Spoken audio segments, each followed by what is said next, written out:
Hi there, welcome back. Today we're going to talk about value creation and business model design. This video series is about business model design, business model innovation. Last time we were talking about the 4 pillars that are underlying good business model design. And today we're going to deep dive on the first pillar, which is about value creation. So I'm going to show you how to create a successful value proposition and how to quantify value in terms that your clients understand, in terms that your clients are budgeting for. My name is Roland Umlauft. I'm an independent consultant and strategic CFO. I work in the tech and innovation space, predominantly with startups as well as with corporate innovation departments. What I've seen over all these years that I've been doing business model design is that most companies really struggle to get this first pillar right.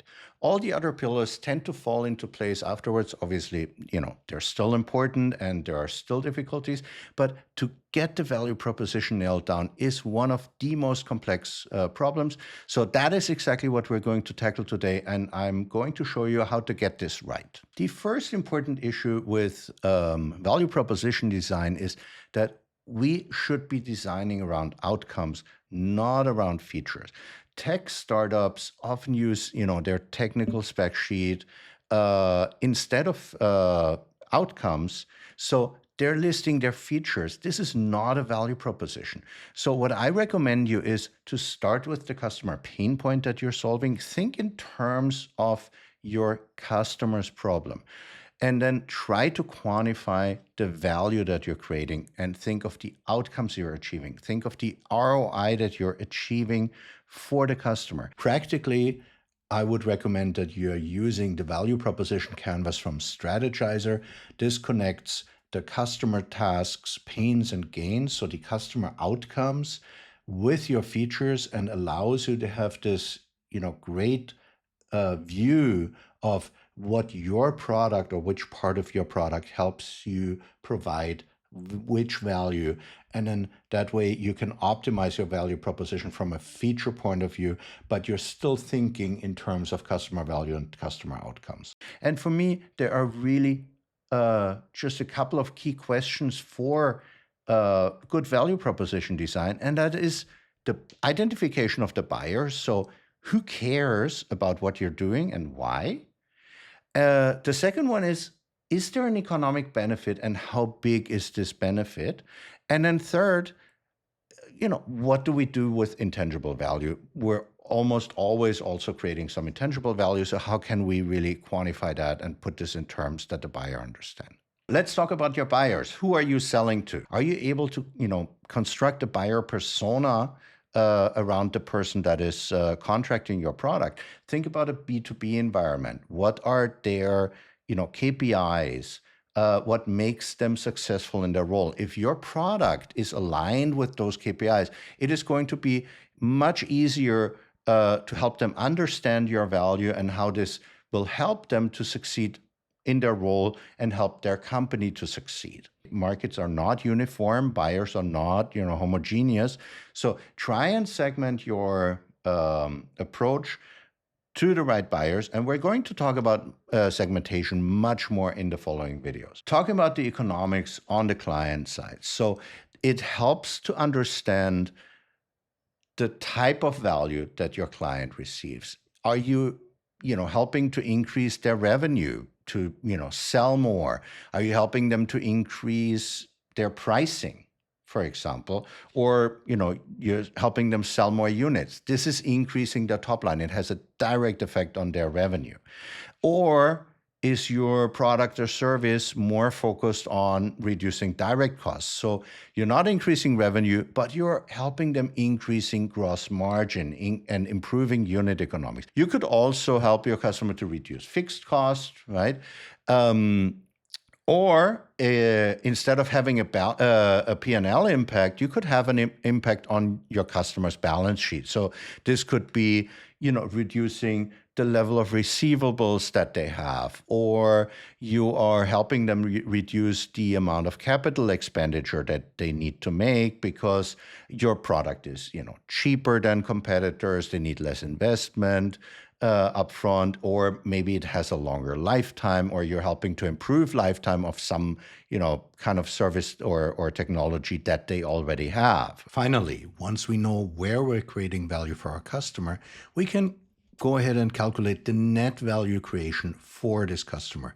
The net value is basically the value that we're creating minus, obviously, our price. And then we have to also subtract any kind of switching costs that the customer might have. These can be significant depending on the type of service and product. And we have to subtract any kind of ongoing costs. So this can be, maybe the customer has to hire somebody to operate our machine, something like that. Once we subtract these cost components from the value that we're creating, we are able to calculate the net value that is remaining for our customer. A lot of products are creating intangible value. What do we do with this? How do we show this to our customers? Or is there a way to translate intangible value into tangible value? Well, there is. So what I would recommend you do, if your product mostly is around intangible value creation, try and first categorize these intangible benefits. Typically, intangible benefits would be around things like risk reduction, for example. So this can be, compliance, this can be security.